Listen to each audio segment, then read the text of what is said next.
Welcome to Jesus, Coffee, and Everything Else. I am one of your hosts, James Klaus, I am your other host, Jordan Bearden. and here we have somebody who would like to share their story with Jesus as their hero. I'm really excited to hear this story. There's so much power in people's testimonies, and we're about to hear from someone right now who's sharing their story as Jesus as their hero. I'm really excited to hear this. We hope you enjoy their testimony. Hi, my name is Shayna. This is my story about how Jesus is my hero. Sometimes I look back on my testimony and I think that it's kind of boring because there wasn't this big transformative moment or transition in my life where there was a before Jesus versus after Jesus. There was never a time in my life where I did not know Jesus as my personal savior. I was saved very young. So I grew up in a very loving Christian family. My amazing parents and one brother and a dog and a cat, and grew up in Alaska. We grew up going to church every Sunday. I was involved in Sunday schools, youth groups, Bible camps, Awanas, just a little bit of everything. As I got older, I started volunteering at Bible camps and doing student leadership programs. I even went off to college at Bible college, my first year of college, and just really valued my faith and took every opportunity to grow in it and establish other relationships that also shared the same faith. When I look back on my life and I think, okay, where was Jesus my hero? And in a lifespan where I've always known Jesus, I look back on the times where it was hard. My faith was tested. And so I think of the trials in my life that I faced where Jesus really had to step in and help me lean on him and rely on my hope in him. And so my first bigger trial, if you will, would have been in my early 20s. I had really struggled with sexual purity, and I was being really hard on myself for not being able to live to a standard that I wanted to. And I had dated this really awesome, wanted to be a youth pastor guy in Bible college, and still was having a hard time staying pure. And so I broke up with him after a while, and then I dated this other guy that was a worship leader at his church and still struggling. And so I finally decided it was easier to not feel guilty if I separated myself from God. And then the Holy Spirit couldn't convict me as much when I kept messing up anyways. And so I started to disconnect and detach from the relationships of people who shared my faith because they were going to hold me accountable. And I started to hang out with people who were just about having fun, and there was no judgment or accountability. And that's actually about the time that my husband came back into my life. We knew each other in high school, but he was, just the class clown. And I started hanging out with him, and we were having fun. And I emailed one of my best friends growing up. Her parents are missionaries, and they were living in Texas at the time. And I just emailed her out of the blue just to catch up with her, the most informal form of communication at the time, and just kind of threw out there, oh yeah, I'm living with my boyfriend. And she called me up the next day knowing that that was really out of character for me and anybody who knew me. And she goes, I really miss you. And I said, oh, I miss you too. She goes, good, because I bought you a one-way ticket to Texas and you leave tomorrow. And I was like, okay. So I was really excited to see her. And so I did. I up and left. And her parents just ministered to me for about 2 months in Texas. They just let me live with them and poured love over me and pulled me out of my sin.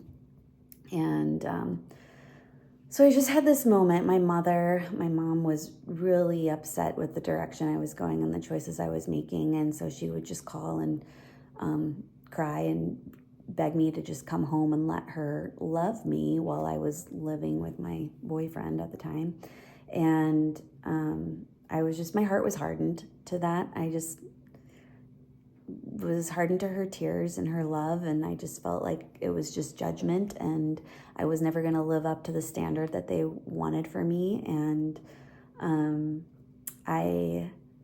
she gave me this book. It was by Beth Moore, and she sent it with me to Texas when I went down.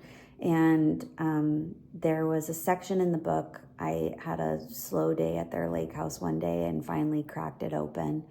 And there was this story in there about this woman, Tamar. And at the time, I didn't know who Tamar was in the Bible. But Beth Moore does this really great, she has a talent for describing situations and what that person might have been feeling in the moment. And Tamar was this woman who was very broken and ashamed of herself and just loathed who she had become. And as I'm reading the story and she's describing just being covered in filth, curled up in the fetal position on the floor, just dead to herself. And then this man walks in and he pours love over her. She feels that he's familiar, but she doesn't know who he is. And he picks her up and he puts her in front of this mirror and he makes her clean. He makes her beautiful. And then he lifts her chin to look at herself. And the last line of the little story is he makes beauty from ashes. And that story just really spoke to me because I felt that way about myself. I was disgusted with where I was at that time, and I knew better, and I just felt like I wasn't being myself anymore. And I just knew that I need Jesus to come in and make something beautiful out of the mess that I had made. And so I just got on my knees and I prayed and I just said, Lord, I've made a mess out of my life. I need to fix it. But in the meantime, I had fallen in love with this man that I was dating at the time, who is now my husband. And so I came back from Texas to Alaska and I said, hey, listen, I want to get married someday and I want to save myself for marriage and I don't want to live together anymore. And so we moved apart from each other and continued to date. And fast forward several months, there was a horrible incident that I was sexually assaulted and ended up putting a man in prison over it. And it just really kind of shook up our situation, and we decided to go ahead and get married. And we got married shortly after that, within a couple of months. And it just was, I don't know, I'm not happy with the way that things got to where they got, but at the same time, had it been my first sexual encounter when I was assaulted, I think that it would have had a much more traumatic effect on my life. So I do feel like God protected me in a little bit of a way there. But Jesus also, he just blessed me with his love and forgiveness in a really messy situation, and he made something beautiful out of the mess that I had made. And so my husband and I have now been married for 15 years, and we have 2 beautiful children, and I'm just so thankful that we were able to get through that season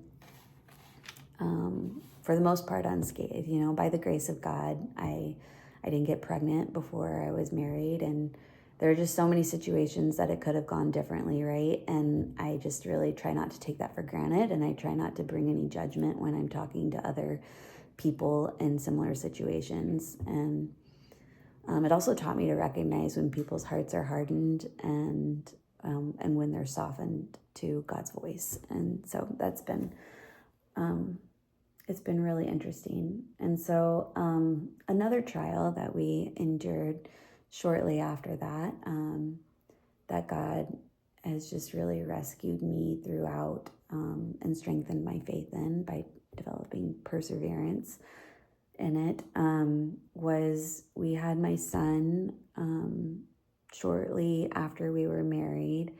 And then, we got pregnant with him shortly after we were married. And then About 2 years later, we had my daughter. And we had a lot of concerns during my pregnancy with my daughter that something was possibly going to be not normal.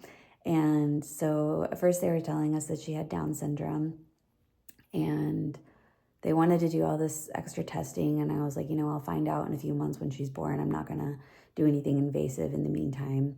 But there were a lot of soft markers in pregnancy that indicated that something could be wrong. And so when my daughter was born, she looked like a Down syndrome little baby. She had a lot of features. And the doctor even looked at her and said, we won't know for sure until we get the blood work back in 2 weeks, but I would plan on them being positive. So for the first couple of weeks of my daughter's life, we thought that she had Down syndrome. She ended up not, but I, in the meantime, held my baby and cried. And I think that I have many gifts, but working with special needs kids, I did not feel like was one of them. It makes me very uncomfortable. I'm a very social person. And so I think when people with special needs don't mimic social behaviors as expected, I don't know how to explain it, but it's hard for me. And I was like, God, I've got all these other gifts. Why this? I just don't feel like you've got the right person. And so we did a little bit of arguing for that 2 weeks until I finally got to a point where I was like, all right, God, if my baby has Down syndrome, I'll be the best mother of a Down syndrome baby you ever made. And it took me a while to get to that point in my heart and in my mind. And then about an hour after I said that prayer, I got the phone call saying that she didn't have it. And I cried for like 45 minutes. And I was like, all right. The doctor wanted to do more testing. And at that time, I was like, what, if something else comes up, we'll cross that bridge when we get there, but we won't do testing for now. And so I opted out of it. And as my daughter grew, she grew pretty normal, neurotypical in a lot of ways. But there did start to be signs of there being something off. And it was hard. I want to say ages like 4 and 5 are probably one of the hardest ages. She's very oppositional, very slow to learn things. It took her forever to learn how to count, to learn colors. Her memory just seemed really off. And so we kind of gave it more time.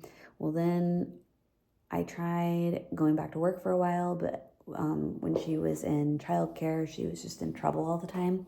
And so I ended up quitting my job and going back to staying home with her, and we did a little bit more testing. Anyways, long story short, after years of wondering if there was something wrong with my baby and what kind of life that meant for her, and trusting that God had it under control and it was okay if I didn't, was quite the back and forth that God and I had, because I just wanted to know what was going on so that I could control the things that I could control. And God just saw fit that I didn't have that information as to what was really going on with her until recently. We were able to do some testing finally in these last couple of months that revealed that she had a genetic mutation during development in the womb, and it affected the way her brain formed, which therefore explained why she struggles with memory and why she has a learning disability and why she has behavioral issues, and it explains everything.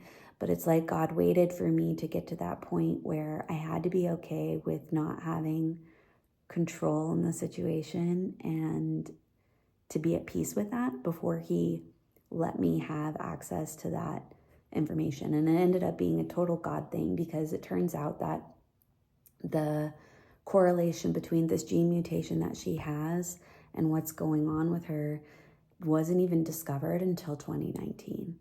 So had we gotten her tested when she was a baby, they wouldn't have found anything anyways. And they're just now starting to implement this testing and study this neurological developmental disorder, and it's all still very new and pretty rare.